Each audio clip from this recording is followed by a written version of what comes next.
And there, we reverse engineered alien spacecraft. As much as it is now in the public domain, it appears as though there is still a lot of mystery that surrounds the photo. In fact, the mystery expands to even the photographer, as the identity and any other information concerning him and the incident has disappeared off the face of the earth. It is hard to believe that the records of the photographer and anything else concerning the capture of the colorful image just disappeared naturally. As such, one can suspect that there must be something mysterious going on in this image. Next up, we take a look at Boyd Bushman and one of the many tales of the extraterrestrial beings that he met before his unfortunate demise. During his life, the man claimed to be a Lockheed engineer working within range of Area 51. This takes us to a video in which Bushman was having a discussion with an independent aerospace engineer known as Mark Q. Patterson. They shared their experiences of what they had witnessed in the Area 51 region. Apparently, this is where Bushman met several aliens that were centuries old and came from a planet called Quintumnia. He even claimed that some of these extraterrestrial aliens were living and working as some of the employees of Area 51. Wild, right? Understandably,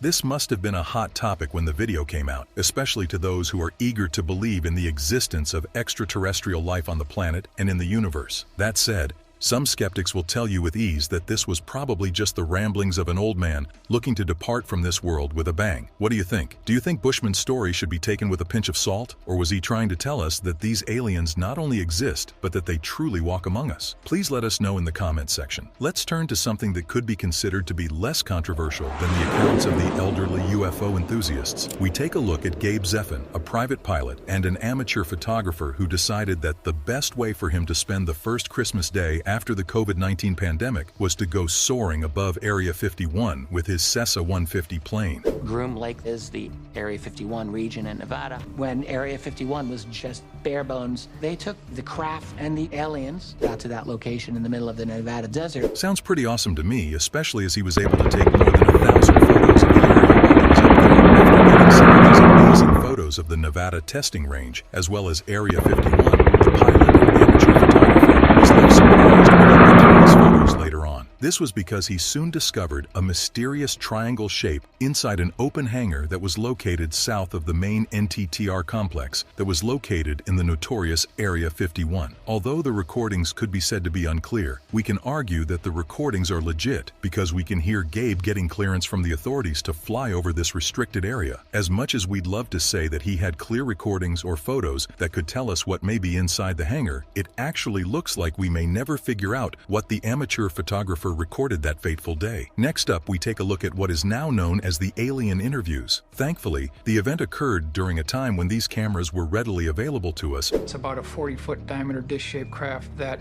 was perfectly intact. There wasn't a scratch on it. There were 4 beings associated with this craft. Because it was used to record this footage that was shown back in 1997. This video was revealed to the world because it was part of a documentary that was released back in 1997, which was known as Area 51, The Alien Interview. As you can imagine, apart from getting to watch footage of Area 51 employees, what is of notable interest to those watching the documentary is that much like Anne Rice's interview with a vampire, we get to watch an interview with an extraterrestrial being. Watching the video, we are taken on a journey by a man named Victor, who was chosen to narrate this experience to the world. After claiming to be a former Area 51 employee, he couldn't resist the urge to share this footage with the world, so he decided to copy the footage that was recorded all the way back in 1989. Following this, he released the footage of this interview with an alien to the world. Although we may have to show some gratitude for what Victor did to obtain this footage, we are left wanting a bit more from it, especially as one couldn't really make out what the extraterrestrial being was saying. We worked with the aliens at Area 51, or some say at a base nearby, kind of in the desert. And we've been working with them in underground labs. Thanks to the poor audio quality of the video, all we can hear is Victor trying to relay what this stereotypical alien was saying. Could this be a real alien? Or is this just another hoax that was being pulled off by some over-enthusiastic UFO enthusiast? As we try to confirm if Victor's alien was the real deal or just another feeble hoax being pulled by some hacks, we can take some of the attention away from this by focusing on Tim and Tracy of the UFO Seekers. Apparently, when they went on a hike on the Tikaboo Peak mountain, they did so because of its proximity to Area 51. At least this would give them the ability to take photos of the infamous property. Luckily, They had access to a special telescope that could give them the clearest views of people, buildings, and vehicles that could be found inside this classified property. What is strange is that the photos seem to show how these buildings were moving around. The story of Area 51, it exploded around the world. The reason you know about Area 51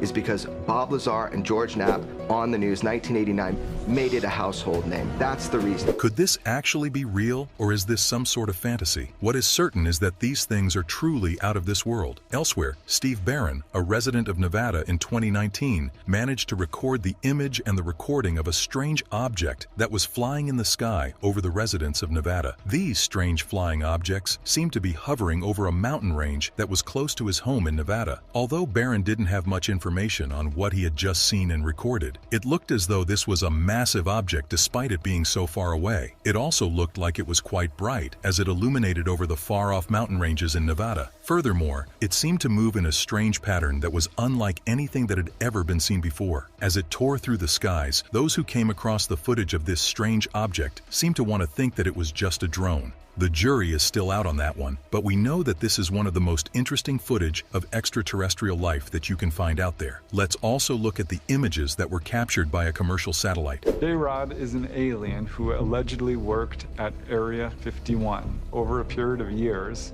and it was J-Rod's mission. These seem to be images of a top-secret next-generation combat aircraft that was on the tarmac of the notorious Area 51. The photo may have remained top secret, if not for the likes of Tyler Rogoway of the War Zone. If he hadn't been reviewing the photos that were obtained from the Planet Lab satellite, we would never have come across these photos. He may have never come across them if the usually careful U.S. Air Force Nevada testing facility hadn't slipped up. They somehow let this image with a mysterious shadow slip. Some suggest that this shadow was a tent that was hiding what seemed to be an unknown kind of a fighter jet. Do you think they were hiding it from us because it may not have been from this world? Who knows? What we do know is perhaps what we saw at the Area 51 entrance. This occurred a few years ago when some satellite photos were made public online. These images seem to resemble an entrance to Area 51. This reminds us of the time an individual came across a road that led into the infamous center. What is interesting about this image is that when an image from 1998 is compared to the same image that we're talking about today, the photograph in question here was captured at a focal length of about 150 millimeters, focal ratio f/5.6. you'd find that it's absent from the older image. This makes us wonder why all these roads have been built, and why do they lead to a parking lot that seem to be in dead-end areas? Strangely enough, it seems to lead up to this desolate mountain where nothing seems to be present. Some suspect that this strange parking lot and the mysterious roads leading up to it were built because there was a secret tunnel that has been built into the mountain there. Some have even claimed that they were led into a secret facility that had been built into the mountain. What could be going on in there? As odd as this secret mountain facility may be, it may be nothing when you compare them to a recent discovery that was made at the International Space Station of all places. Apparently, a leak was discovered in October of 2023. This was found in the station's backup radiator. Concerned about this leak, Oleg Kono, one of the Russian cosmonauts that was on the station at that time, was forced to get his spacesuit on. That was the only way that he could literally walk out into space. I've seen the photo ever since I was a young kid, and so I know if it was hoax, it would have to have been done with older technology. So that he could find the source of this leak and maybe fix it. Well, he'd soon be on the site of a fascinating discovery. On arriving at the radiator panel, he found that some holes had been drilled into the panel. After making a report of his findings, Oleg collected the loose liquids with the